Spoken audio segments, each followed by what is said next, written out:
राजू दास का बयान कोई मतलब नहीं है। नेताजी बहुत बड़े नेता थे। तमाम साधु संतों ने उनके बयान की आलोचना किया जी।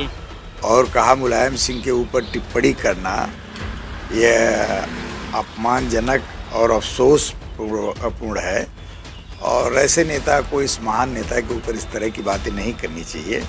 राजू दास जैसे लोग इस तरह की बातें करके केवल सुर्खियों में आना चाहते हैं और वह साधु संतों की महत्ता को कम कर रहे हैं। और उनका ये भी कहना है कि अखिलेश यादव जी सिर्फ मुस्लिमों को बढ़ावा देते हैं, हिंदुओं को बढ़ावा नहीं देते हैं। इसके विषय में क्या कहना चाहेंगे? ये बिल्कुल ही उनके मन की विकृति है। बसंत पंचमी में हिंदू राष्ट्र का एक नया संविधान लागू होने वाला है, क्या आपको उसकी जानकारी है? मुझे भी किसी ने बताया था, मैं भी पढ़ा था। ये तो भारतीय जनता पार्टी आरएसएस के लोग चाहते ही है। 2027 में विधानसभा की तैयारी में पीडीए का नारा क्या रहेगा? देखिए, नारा तो पीडीए है ही है।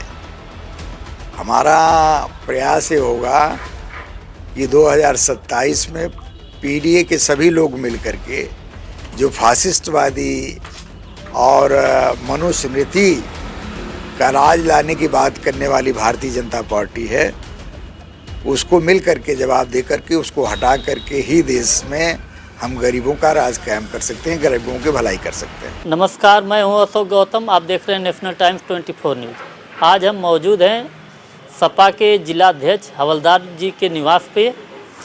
आइए यहाँ पे चर्चा करते हैं कि जो राजू दास जी ने बयान दिया है उस पर क्या प्रतिक्रिया है और आने वाले समय में इसका क्या दुष्परिणाम हो सकता है।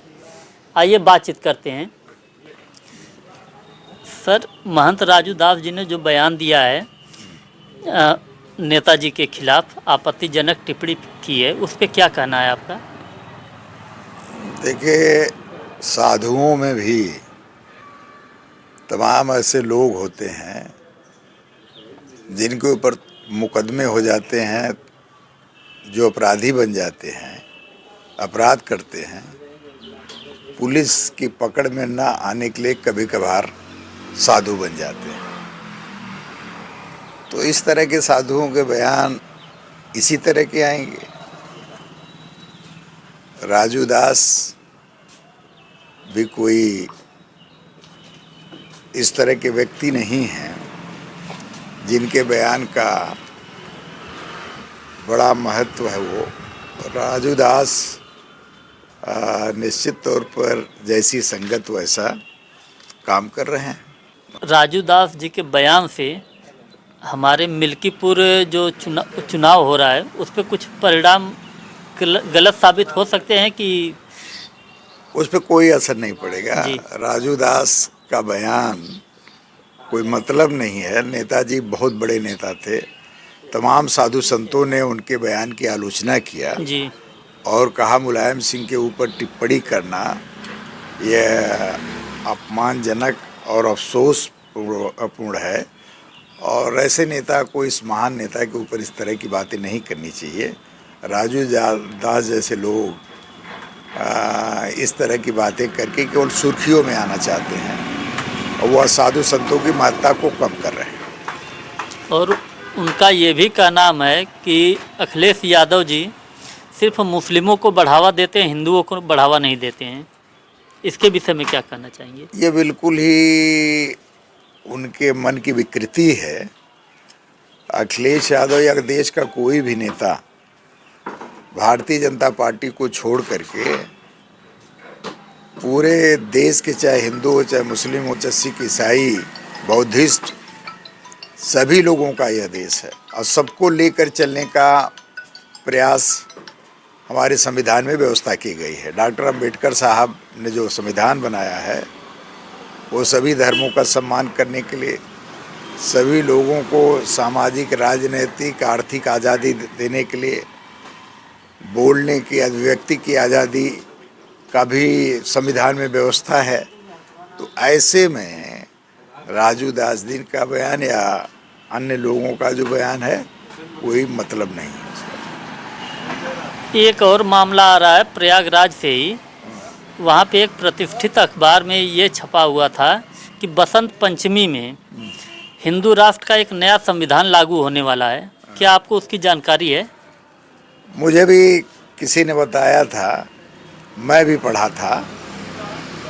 ये तो भारतीय जनता पार्टी आरएसएस के लोग चाहते ही हैं, लेकिन यह देश धर्म संसद के आधार पर फैसला लेने वालों का केवल देश नहीं, यह देश 140 करोड़ जनता का है और उसमें धर्म संसद धर्म के मामले में तो फैसला ले सकती है, लेकिन देश चलाने के लिए किस तरह का कानून बनेगा, कौन व्यवस्था होगी, वो धर्म संसद नहीं तय करेगी। यह काम आरएसएस और भारतीय जनता पार्टी के लोग कर रहे हैं, लेकिन निश्चित तौर पर देश की जनता जागरूक है। देश की जनता अंग्रेज़ों से लड़कर के देश को आज़ाद कराया और ये फासिस्टवादी सांप्रदायिक ताकतों को भी इस देश से गायब करेगी, उसको हटाने का काम करेगी।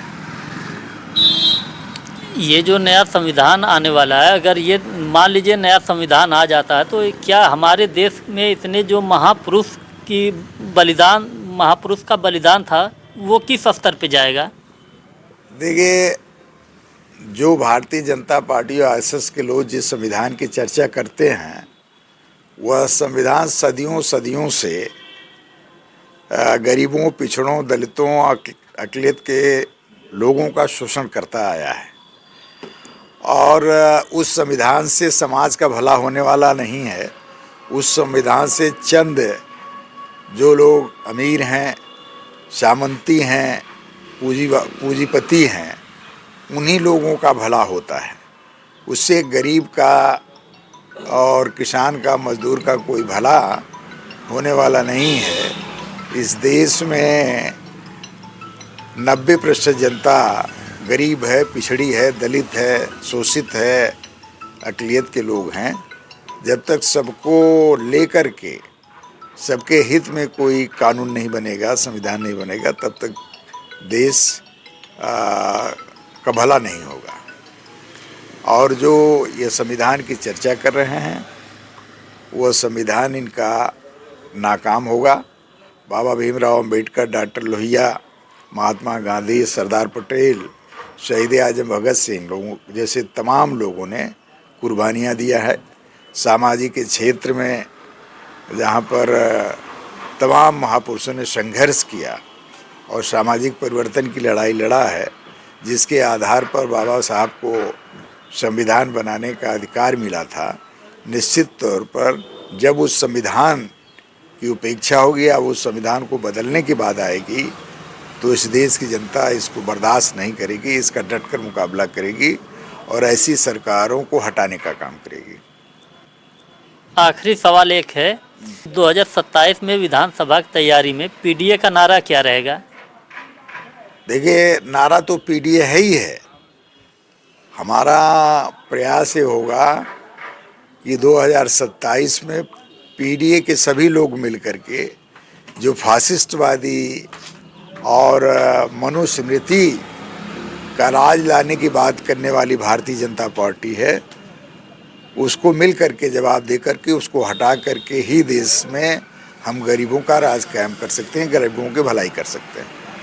और उसमें पिछड़े, दलित, अक़लियत के लोगों का, गरीबों का संविधान के माध्यम से ही भला होना है।